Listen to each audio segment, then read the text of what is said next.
माता सीता के शरण भूमि के हम प्रणाम करताने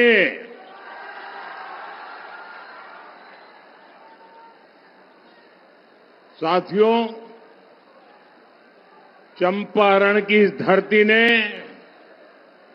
हर युग में इतिहास को नई दिशा दी है। यहां की मिट्टी में जन्मे राजकुमार शुक्ल और प्रजापति मिश्र का स्वतंत्रता आंदोलन में बहुत बड़ा योगदान है। यहीं पर गांधी जी को महात्मा की उपाधि मिली थी। साथियों, चंपारण सत्याग्रह की ये धरती, ये संकल्प की धरती है। आज जब हम विकसित बिहार का संकल्प लेकर चले हैं, तो तब फिर से चंपारण की भूमिका बहुत अहम है। और बेतिया का ये जनसैलाब चंपारण का मूड बता रहा है। मैं सबसे पहले आप सबकी क्षमा मांगना चाहता हूं, आपकी माफी मांगना चाहता हूं, क्योंकि हमारे सभी हम एनडीए के लोगों ने ये जो पेंडल बनाया, सोचा था कि इतना तो भर ही जाएगा, लेकिन आज पेंडल छोटा पड़ गया और पेंडल से में बैठे उसे ज्यादा 3-4 गुना लोग बाहर धूप में तप रहे हैं।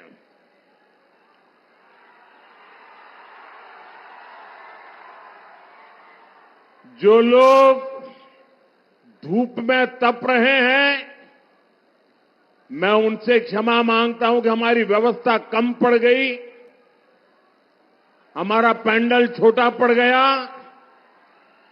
और उस कमी के लिए मैं आपकी माफी मांगता हूं। लेकिन मैं ये जो धूप में तप रहे हैं ना, उनको आज वादा करता हूं कि मैं आपकी तपस्या बेकार नहीं जाने दूंगा।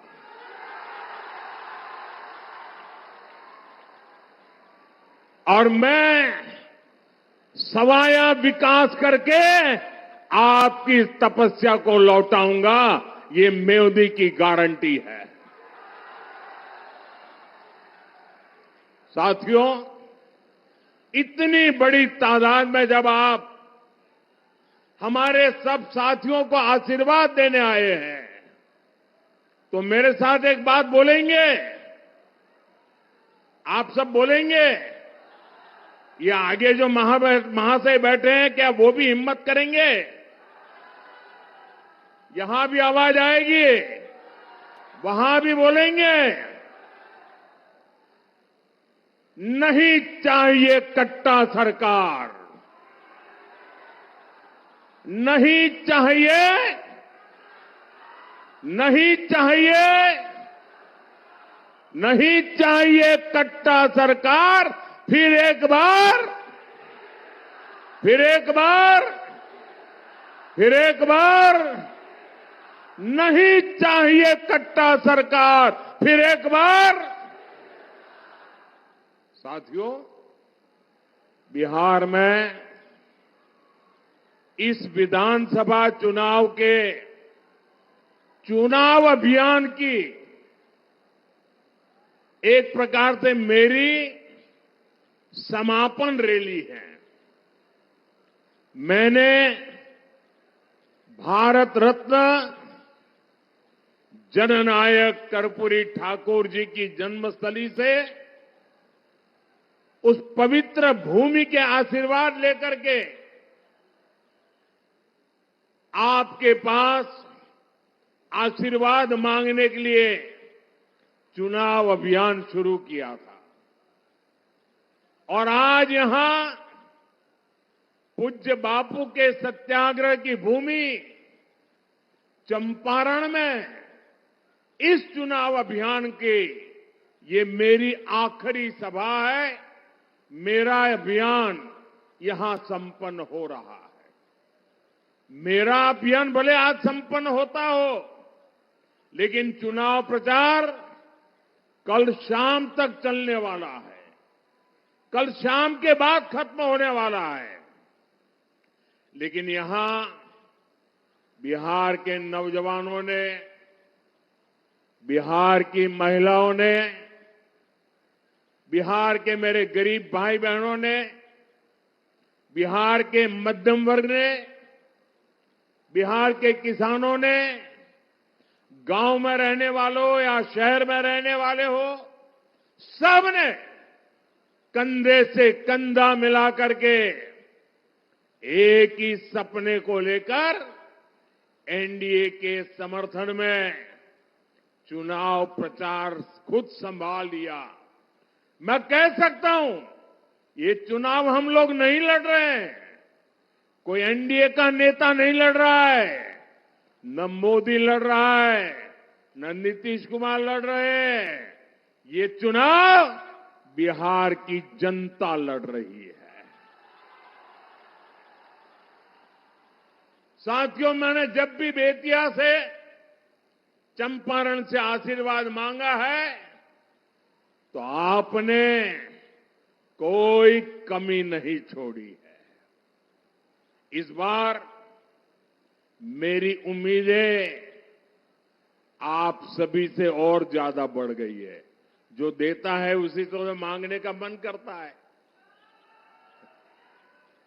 11 नवंबर को दूसरे चरण में मुझे सिर्फ सीटें जीतनी है इतना नहीं है, मुझे तो इस बार यहां के हर बूथ में जीतना है, हर बूथ में जीतना है।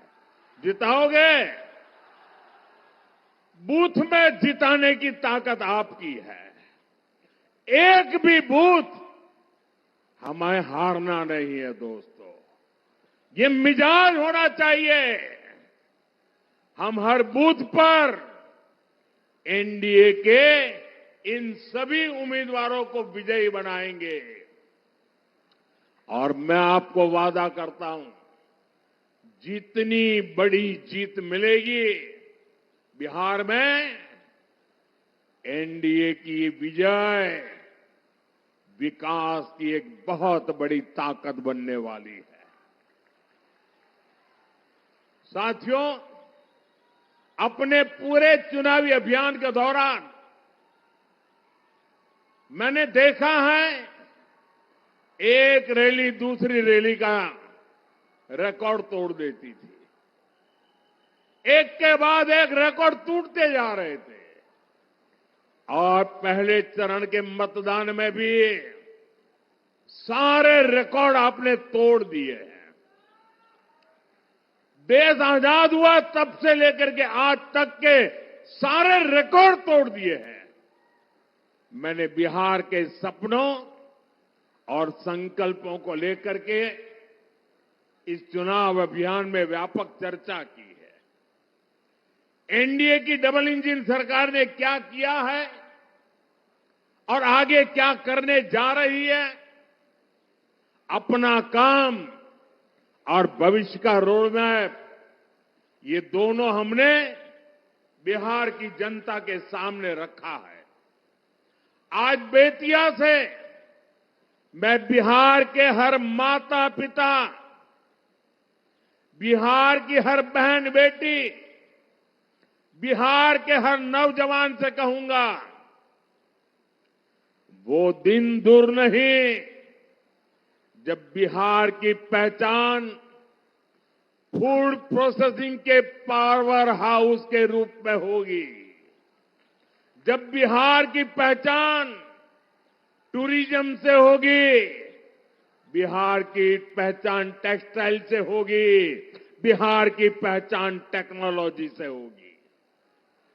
आज बिहार की पहचान मेक इन इंडिया के एक बड़े सेंटर के रूप में होने की दिशा में कदम बढ़ रहे हैं। बिहार ने सामाजिक न्याय की परिभाषा देश को दी है। अब बिहार समृद्ध भारत का, विकसित भारत का नया उदाहरण बनेगा। इसके लिए मैं आज बेतिया का, चंपारण का, आप सबका, मेरे साथियों के लिए आशीर्वाद मांगने के लिए आया हूं। साथियों, बेतिया ने, चंपारण ने आरजेडी कांग्रेस के जंगल राज का सबसे डरावना रूप देखा है। जंगल राज वालों ने सत्याग्रह की इस पुण्य भूमि को लठेतों और डकैतों का गढ़ बना दिया था। आए दिन यहां हत्याकांड होते थे। बहनों बेटियों का घर से बाहर निकलना मुश्किल था। साथियों, ये सारी बातें मैं आपको इसलिए याद दिला रहा हूं क्योंकि जहां कानून का राज खत्म होता है, वहां सबसे पहले गरीब, वंचित, पीड़ित बेहाल होता है। जहां कट्टे और रंगदारी का राज चलता है, वहां नौजवानों के सपने दम तोड़ देते हैं। जहां गुंडा राज होता है, वहां दुकानदारी चौपट हो जाती है, व्यापार कारोबार ठप पड़ जाता है। साथियों, आपने नीतीश जी के नेतृत्व में एनडीए का सुशासन देखा है, आपने शांति देखी है, बिहार के लोगों ने सुकून पाया है। लेकिन इसको जंगल राज से बचाए रखना, ये हम सबकी जिम्मेदारी है। बिहार को तो अभी विकास की नई नई ऊंचाइयों पर हमें पहुंचाना है। और इसलिए मेरे उत्साही नौजवानों, मेरे जोश से भरे नौजवानों, मेरे साथ बोलिए, एक साथ बोलिए, नहीं चाहिए कट्टा सरकार, नहीं चाहिए कट्टा सरकार, नहीं चाहिए कट्टा सरकार। फिर एक बार एनडीए सरकार, फिर एक बार एनडीए सरकार। साथियों, आप आरजेडी के नेताओं के इरादे देख रहे हैं। मैं आरजेडी की रैली का एक वीडियो देख रहा था। उसमें मीडिया वाले एक बच्चे से सवाल पूछते हैं और उस बच्चे को पूछा कि बेटा तुम लालटेन वालों की रैली में क्यों आया है? छोटा सा बच्चा लालटेन वालों की रैली में आया है और जब पत्रकार उसको पूछते हैं तो छोटा सा बच्चा भी बड़ा माथा ऊंचा करके कह रहा है कि आरजेडी सरकार रंगदार बनाती है। और वो बच्चा कहता है मैं खुद रंगदार बनना चाहता हूं। भाइयों बहनों, ये 15-20 साल पहले की बात नहीं है, ये इसी चुनाव के वीडियो की मैं बात कर रहा हूं।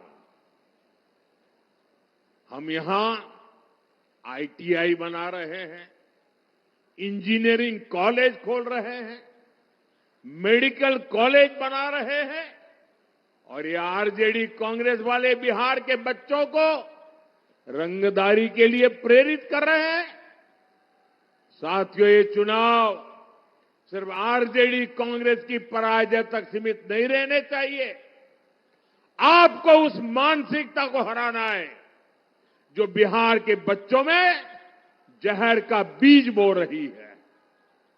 साथियों, बिहार तभी आगे बढ़ेगा जब यहां के युवाओं के सपनों को, उनकी आकांक्षाओं को प्रोत्साहन मिलेगा।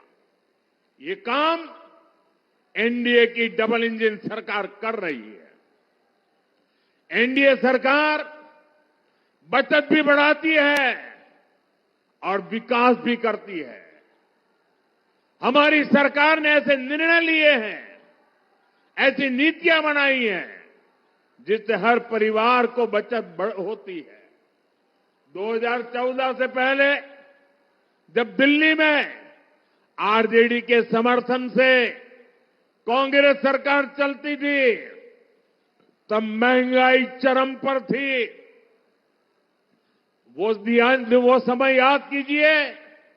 जो 30, 35, 40 साल के लोग हैं उनको तो जरूर याद आएगा।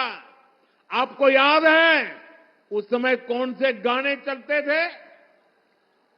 महंगाई इतनी थी कि गाने चलते थे, महंगाई डायन खाए जात है, महंगाई डायन खाए जात है। ऐसे गाने तब कितने मशहूर हुए थे। आज आप देखिए, देश में जीएसटी बचत उत्सव चल रहा है। रोजमर्रा की जरूरतें की जितनी भी चीजें हैं उन पर जीएसटी या तो जीरो हो गया है या बहुत कम रह गया है। इसे खाने पीने का सामान, साबुन, तेल, दंत मंजन, जूते, कपड़े, ये सब पहले से कहीं ज्यादा सस्ते हो गए। बिहार में भी आप लोगों को स्कूटर, मोटरसाइकिल, पंखा, टीवी, फ्रिज, वॉशिंग मशीन, इन सारी चीजों की खरीद पर हजारों रुपयों की बचत हुई है। अगर मैं पिछले साल से तुलना करूं, इस साल अक्टूबर में, यानी पिछले साल का अक्टूबर महीना और इस साल का अक्टूबर महीना अगर मैं तुलना करूं तो बिहार में पहले से 3 गुना ज्यादा मोटरसाइकिल की बिक्री हुई है। आप कल्पना कर सकते हैं? 3 गुना ज्यादा मोटरसाइकिल अकेले बिहार में बिकी है। साथियों, यही किस्सा मोबाइल फोन का भी है। पिछले वर्ष अक्टूबर में बिहार में करीब 6 लाख मोबाइल फोन बिके थे। इस वर्ष अक्टूबर में पिछले साल के मुकाबले करीब करीब 2 गुने, यानी लगभग 11 लाख मोबाइल फोन अकेले बिहार में 1 महीने में बिके हैं। यानी बिहार के युवा, बहनें, बेटियां जीएसटी बचत उत्सव का पूरा फायदा उठा रहे हैं। साथियों, ये जंगल राज वाले आपकी बचत लूटने में जुटे रहते थे। ये लोग अपनी तिजोरी भरते थे, लेकिन ये हमारी सरकार है जो आपके पैसे बचाने वाले ऐसे कार्यक्रमों की रचना करती है, ऐसे फैसले लेती है। हमारी सरकार के दौरान मोबाइल फोन तो सस्ते हुए ही हैं, फोन पर बात करना भी बहुत सस्ता हो गया। अगर आरजेडी कांग्रेस की सरकार होती तो आप लोग वीडियो कॉल कर ही नहीं सकते थे, क्योंकि आपका बिल ही हजारों लाखों में आता। ये मोदी है जिसने मोबाइल के डेटा इतना सस्ता कर दिया है कि आपको अब ज्यादा पैसा नहीं खर्च करना पड़ता। साथियों, पहले गरीब की कमाई का एक बड़ा हिस्सा अनाज और इलाज के इंतजाम में ही चला जाता था। मैं तो आपकी तरह गरीबी से निकला हूं। मैंने गरीबी को जिया है। गरीबी क्या है वो मुझे किताबों में नहीं पढ़ना पड़ता है, टीवी में नहीं देखना होता है। गरीबी को मैं जी करके आया हूं और इसलिए मैं गरीब की चिंता भली भांति समझता हूं। इसलिए हमारी सरकार ने जरूरतमंद के लिए अनाज मुफ्त कर दिया और गरीबों के लिए, बुजुर्गों के लिए इलाज भी मुफ्त कर दिया। साथियों, आयुष्मान भारत योजना से देश के गरीब परिवारों को 1.25 करोड़ रुपए की बचत हुई है। पीएम जन औषधि केंद्रों में 80% डिस्काउंट पर दवाएं मिलती है। इनसे लोगों को करीब 40,000 करोड़ रुपए की बचत हुई है। साथियों, हमारी सरकार कर्मचारियों को, व्यापार करने वालों को, यानी हर टैक्स पेयर को भी फायदा देती है। इसी साल 12 लाख रुपए की इनकम पर टैक्स जीरो कर दिया गया। अगर मैं इनकम टैक्स और जीएसटी को जोड़कर बताऊं तो देश के लोगों को एक साल में करीब 2.5 लाख करोड़ रुपए की बचत होनी तय हुई है और इसमें बिहार का भी हर परिवार शामिल है। साथियों, एक तरफ हमारी सरकार हर परिवार की बचत करा रही है, दूसरी तरफ विकास पर भी ज्यादा खर्च करती है। इसका प्रमाण यहां बेतिया में दिखता है, चंपारण में दिखता है, जहां हजारों करोड़ रुपए के 3 नए हाईवे प्रोजेक्ट मंजूर हुए हैं। मणिकापुर से दीघा तक 6 लेन हाईवे पुल का निर्माण हो रहा है। जब ये पूरा हो जाएगा तो पटना से बेतिया की दूरी सिर्फ 1.5 घंटे की रहेगी।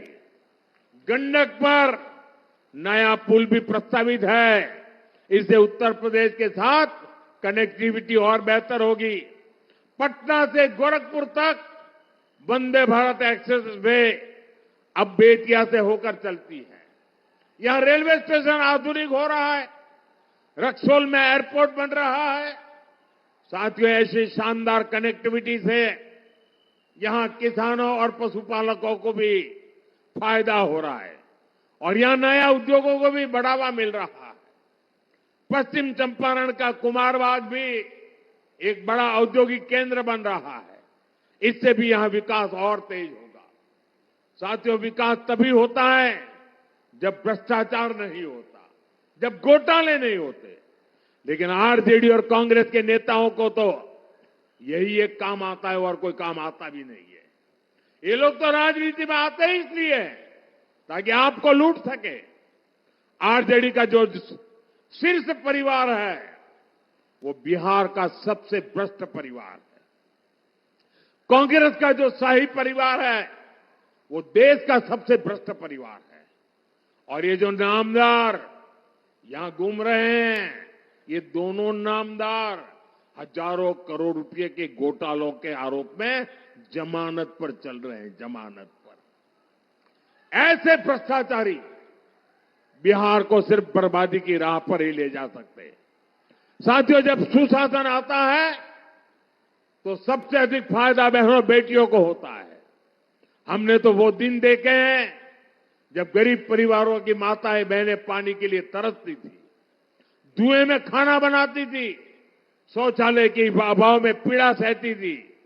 हमारी सरकार ने घर घर तक ये सुविधाएं पहुंचाई है। साथियों, सुविधाएं नहीं, हमारी सरकार बहनों बेटियों को सम्मान भी दे रही है, रोजगार और स्वरोजगार के अवसर भी दे रही है। बिहार में एनडीए सरकार ने पंचायतों में 50% आरक्षण महिलाओं को दिया। लोकसभा और विधानसभाओं में 33% महिला आरक्षण की व्यवस्था भी हमारी सरकार ने की। यहां बेटियों को नौकरियों में 35% आरक्षण भी नीतीश जी की सरकार ने दिया है। साथियों, मुख्यमंत्री महिला रोजगार योजना भी मातृशक्ति को सशक्त करने का एक बड़ा प्रयास है। अभी तक बिहार की 1,40,00,000 बहनों के खाते में 10-10 हजार रुपये पहुंच चुके हैं। ये योजना ऐसी नहीं है कि एक बार मदद मिल गई हो। एनडीए सरकार इस योजना के माध्यम से आगे भी बिहार की सभी बहनों को आगे बढ़ाने वाली है, ये मैं आपको वादा करता हूं। साथियों, मैं बेतिया से एक नए विश्वास के साथ लौट रहा हूं। मैं आप सभी से आग्रह करूंगा, जरा मेरे सामने जो भी बाहर खड़े हैं, यहां बैठे, सबसे आग्रह करूंगा, मेरी चुनाव का यह आखिरी सभा है और इसलिए मेरा विशेष आग्रह है, जरा अपना मोबाइल फोन बाहर निकालिए। सब लोग अपना मोबाइल फोन बाहर निकालिए। ये ऊपर वाले भी मोबाइल फोन लेके बैठे तो बाहर निकाले। सबका मोबाइल फोन बाहर निकाल करके उसकी जो लाइट है ना वो जरा जलाइए जरा। सबके सब लोग लाइट जलाइए। ये जो प्रकाश आपके हाथ में है, ये जो प्रकाश आपके हाथ में है, ये विकसित बिहार का रास्ता दिखा रहा है। ये वो संकल्प है जो बिहार में लालटेन के अंधकार को कभी लौटने नहीं देगा। मैं बेतिया से, पूरे चंपारण से, पूरे बिहार से कहूंगा, अब मैं आज जब आपके पास से विदाई ले रहा हूं, आपके आशीर्वाद लेकर के जा रहा हूं, विजय के पूरे विश्वास के साथ जा रहा हूं, अभूतपूर्व विजय के पूरे वातावरण को मैंने पाया है, देखा है।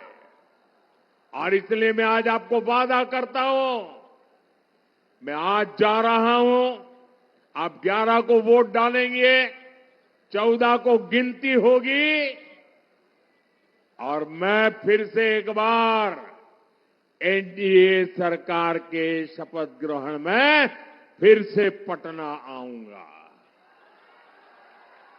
मैं छोटी बिटिया के हाथ में लाइट देख रहा हूं, यहां मुझे बिहार का भविष्य दिख रहा है। और यहां आपको मेरी बात याद रखनी है, 11 नवंबर को जहां जहां वोटिंग है, वहां पहले चरण के मतदान के रिकॉर्ड भी टूटने चाहिए। ये पहले चरण वालों ने अब तक के सारे रिकॉर्ड तोड़ दिए। अब आपका काम है पहले चरण वालों का रिकॉर्ड तोड़ना। तोड़ेंगे? हर बूथ में तोड़ेंगे रिकॉर्ड। रिकॉर्ड तोड़ने के लिए मेहनत लगती है, करनी पड़ेगी, करोगे? माताओं, बहनों, नौजवान साथियों, आपको विशेष रूप से नेतृत्व करना है। इसी आग्रह के साथ मैं आप सभी का बहुत बहुत धन्यवाद करता हूं। पूरी ताकत से मेरे साथ बोलिए, भारत माता की, भारत माता की, भारत माता की, वंदे वंदे वंदे वंदे वंदे वंदे वंदे वंदे वंदे।